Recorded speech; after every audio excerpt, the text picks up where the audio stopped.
The detectives came here to my house and told me that my son had been killed. A mother still stunned by the crash that took her boy. His eyes are dilated, he's gone. And outraged when she learned how it happened. And he still had the right of way. So was this preventable? His family thinks so. Tonight, their questions about the driver involved. He did the same thing in the same location, exactly the same way.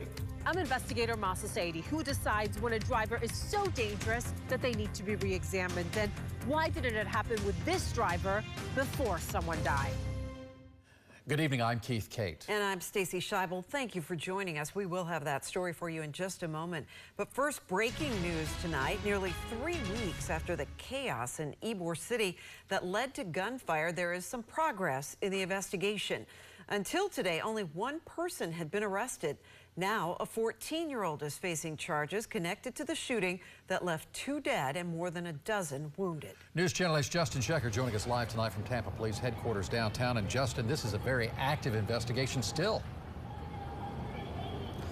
It is, Keith and Stacy. Good evening to you both. Tampa Police Chief Lee Burkhaw says this investigation is far from over as police continue searching for additional persons of interest from the Ybor City mass shooting. Now police say a 14-year-old suspect who was there on 7th Avenue that night is facing 2 felony gun charges. We're not naming the newly arrested suspect, who is the same age as one of the 2 victims who died during that mass shooting. Another 15 people were shot and injured. Now police say 2 officers spotted this teen suspect with a gun on 7th Avenue before he fled from the scene. Police say law enforcement took him into custody in Palm Beach County. He will be transported back here to Tampa. Again, police are still looking for 7 other persons of interest seen in videos they've already shared with the public. I asked the police chief what message this sends to other youth who might be illegally carrying guns and engaging in gun violence. You're not going to get away with it. It's unacceptable, and we're here taking swift action. And also, it's a message out, we can't do this alone. We need the community's help. And in this case, we're getting the community's help. We're coming together, and that's what we need to continue to do. This is a problem that the police cannot handle alone. And the chief says help from the community as well as video evidence led to the quick arrest of 22-year-old Tyrell Phillips. So far, he's the only suspect to be arrested and charged with murder in connection to the mass shooting in Ybor during Halloween weekend. Now, right now, Phillips is locked up in the Hillsborough County Jail, and prosecutors want to keep him there until his trial. We're live tonight in downtown Tampa. I'm Justin Shecker, 8 on your side. All right, thank you, Justin. So, the question, how do you get dangerous drivers off the road? In Florida, anyone can request the Department of Motor Vehicles re-examine whether someone is actually fit to drive. But tonight, one Tampa family says that help came too late for them.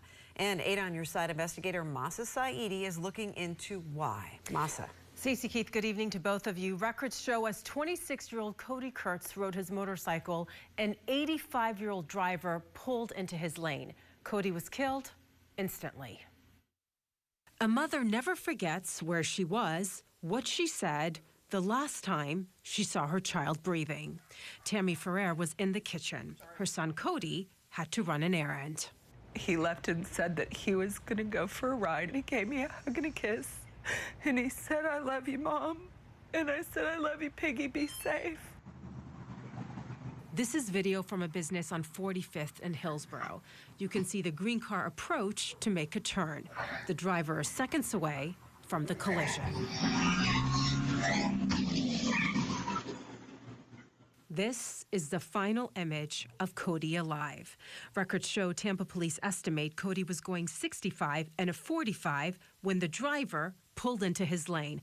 Police allege the driver failed to yield the right-of-way, something they repeat on scene. It looks like he pretty much pulled in front of me. If you see the damage, the motorcycle had to be moving, but it's clearly him pulling out. Pulling out, yeah. So if you look right here, I mean, that's going to be initial impact. Yeah. It's, wow, right up. Wow, yeah. That motorcycle must have been moving. Yeah, he was moving, but at the same time, he still had the right of way. The officers are concerned the man may not be fit to drive, so they report him to the DMV by clicking yes in the re-exam box. This act triggers a state review of the man's license, potentially taking him off the road. Probably shouldn't be driving. Yeah, you probably definitely need for a reevaluation for sure. But for Tammy, it's too late. It's horrible. My son is gone forever. There's not words for that. I want to get to the bottom of why the box wasn't checked in May. Cody was coming down this way when police say the driver pulled onto Hillsborough Avenue, making an improper turn. And it wasn't the first time. At the same spot just 3 months before in May, police say the driver did the exact same thing. He pulled onto Hillsborough Avenue. He failed to yield. Thankfully, the person hit that time was in a car, not a motorcycle. You said you're injured? Yeah, I hit my leg. You hit your head? This is body cam video from the crash in May. It sounds like he violated it right away. That's what it sounds like. That's what you made it sound like. Records show Tampa police cited the 85-year-old driver for failing to yield. But look, they don't report him to the DMV. And the re-exam box, they click no. That means he can keep driving. The big red flag was in May to get him off the road because he was dangerous, because he hurt people. So why wasn't the box checked in May? Tampa police tell me a re-exam is requested at the officer's discretion. Police focus on the physical and mental ability of the driver, their eyesight, hearing, and cognitive abilities in communicating the details of the crash. Police say in May, the driver didn't display any troubling indicators, but in August, he did. Watch portions of the body cam for yourself. Here's the driver in May. Are you injured? I have a headache. August. Do you feel any injuries or anything like that? I got a headache and I have pain in this. May. Well, technically, when you have somebody coming, then you can't just jump right out in front of them like that. No. Si compara 100 Maya. 80, 100 Maya. August. He compara 100 Maya. And then he come in the center. To Tammy, the incidents are identical. She says Tampa police dropped the ball, and she'll tell anyone who'll listen, including Tampa City Council. In May, 3 months earlier, he did the same thing. And at that incident, the officer or nobody checked the box on the citation. We're here today to raise the red flag as a matter of public safety. So Tammy wants this person to stop driving, but the process of taking away a license is a lengthy one. I checked the DMV's website today, and this man is still allowed to drive. I also called him to see if he was still getting behind the wheel, which again, he is legally allowed to do, and we are waiting to hear back. But there are consequences, I suppose, that this driver could potentially face down the road, right? Yeah, there is. So Tampa police tell me that this is still an open case. So for the August incident for Cody's death, police have not issued any citations yet.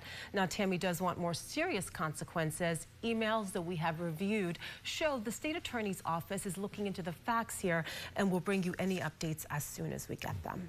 Sad turn of events. All right, thanks, Mahsa. And if you have something you would like Mahsa to investigate, call our 8